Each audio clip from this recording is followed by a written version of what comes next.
December 26, 2004 began like so many other mornings on the beaches of Phuket, Thailand. The sun rose in a haze of pale orange, painting the horizon where the Andaman Sea stretched wide and calm. The tide lapped lazily at the shore.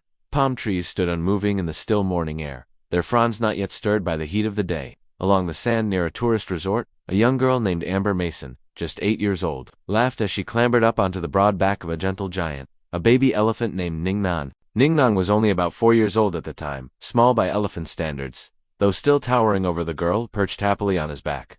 He had been brought to the resort by his handler to entertain children, offering rides along the beach. His ears flapped idly, his dark eyes blinking with a kind of patient intelligence. Amber adored animals, and the chance to sit atop Ning Nong felt like magic. From her higher perch, she could see farther down the coastline, where the sand shimmered in the morning sun and tourists spread towels and umbrellas across the beach. Her parents watched nearby, smiling.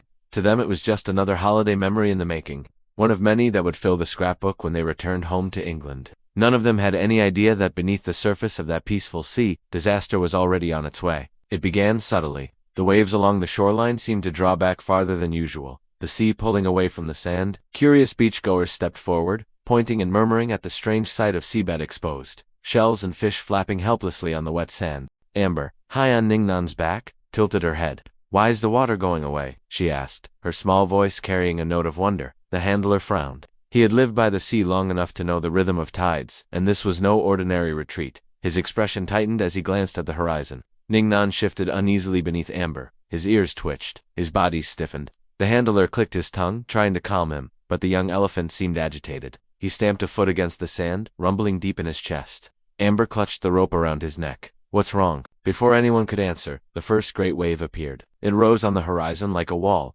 taller than the palms, curling and surging with terrifying speed. The sea that had only minutes before looked calm and lazy was now transformed into a monster, roaring toward the shore. Screams broke out, tourists dropped their belongings and ran, sand spraying beneath their feet.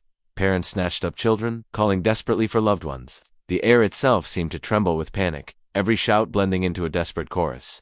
Amber's mother shouted her name, voice ragged with fear, and in the middle of it all stood Ning Nong. The elephant trumpeted loudly, a piercing call that cut through the chaos. Without waiting for command, he turned away from the sea, his bulk shifting powerfully as he began to move inland. Amber clung tightly as he broke into a heavy, rolling run. The handler shouted, racing after them, but Ning Nong seemed to know where he was going. Behind them, the wave crashed onto the beach with the force of a falling building, swallowing umbrellas, shacks, and people in a churning fury of foam and debris.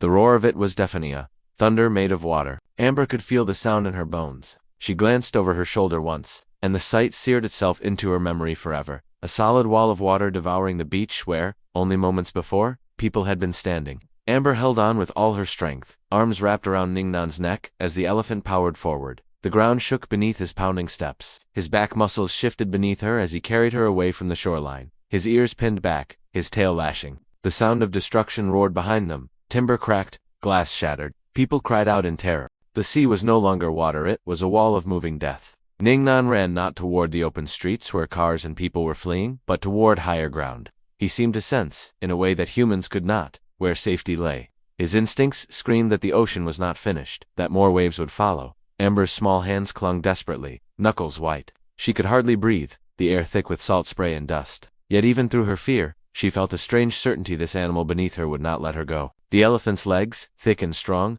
carried him up the slope of a narrow alley between resort buildings. Motorbikes toppled as he brushed past. People scattered, shouting, too panicked to register the sight of a child riding an elephant through the chaos. The handler sprinted behind, struggling to keep pace.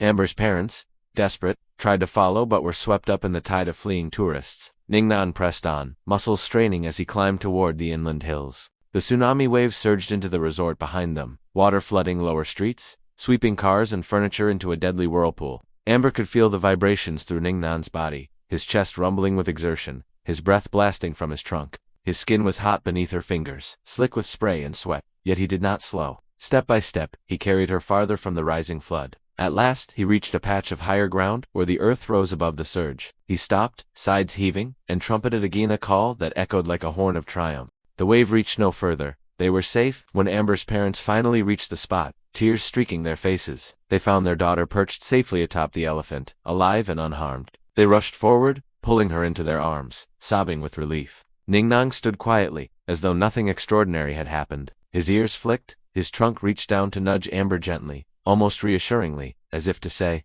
"You're safe now." Around them, the devastation unfolded. The tsunami had struck with unimaginable force, flattening entire stretches of the coast. People were injured, missing, or worse.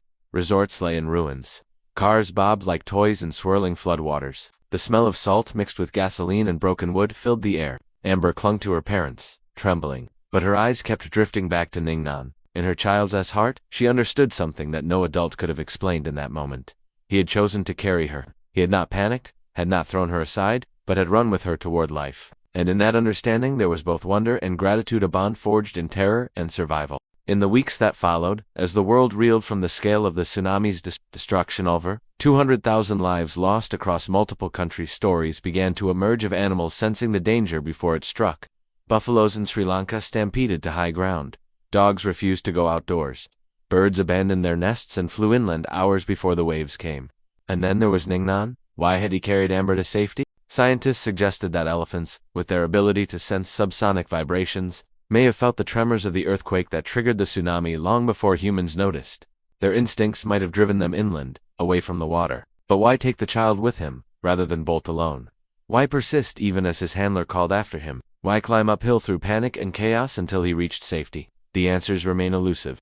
Perhaps it was training, perhaps instinct, perhaps something deeper in empathy. Animals sometimes show that humans struggle to explain. For Amber and her family, the reason mattered less than the result. Ning Nong had carried her away from death. When it was only meters behind, Amber never forgot. As she grew older, the memory of that day remained vivid, the feel of rough skin beneath her hands, the sound of trumpeting above the roar of the sea, the sight of the wall of water chasing them.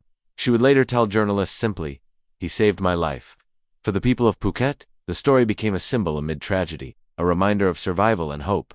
Ning Nong, the little elephant who carried a girl to safety, became a local hero. The Indian Ocean tsunami was one of the deadliest natural disasters in recorded history. Yet among the destruction and grief, stories like Ning Nong's stand out not because they erase the tragedy, but because they remind us of the extraordinary connections between humans and the natural world. It is easy to see animals as separate from us, creatures of instinct and survival. Yet time and again, we are confronted with moments where they act with what looks unmistakably like compassion, even heroism. Whether it was instinct, training, or something more, Ning Nong did not abandon the girl on his back. He carried her toward life. On that December morning in 2004, the sea rose up to swallow the coast of Thailand. But in the chaos, a 4-year-old elephant named Ning Nong made a choice. He chose to run not away from his burden, but with it. He chose to climb not to safety for himself alone, but for the small child clinging to his back. And because of that choice, Amber Mason survived. In the shadow of one of the worst disasters of the 21st century, this story endures not just of tragedy, but of an elephant who became a guardian.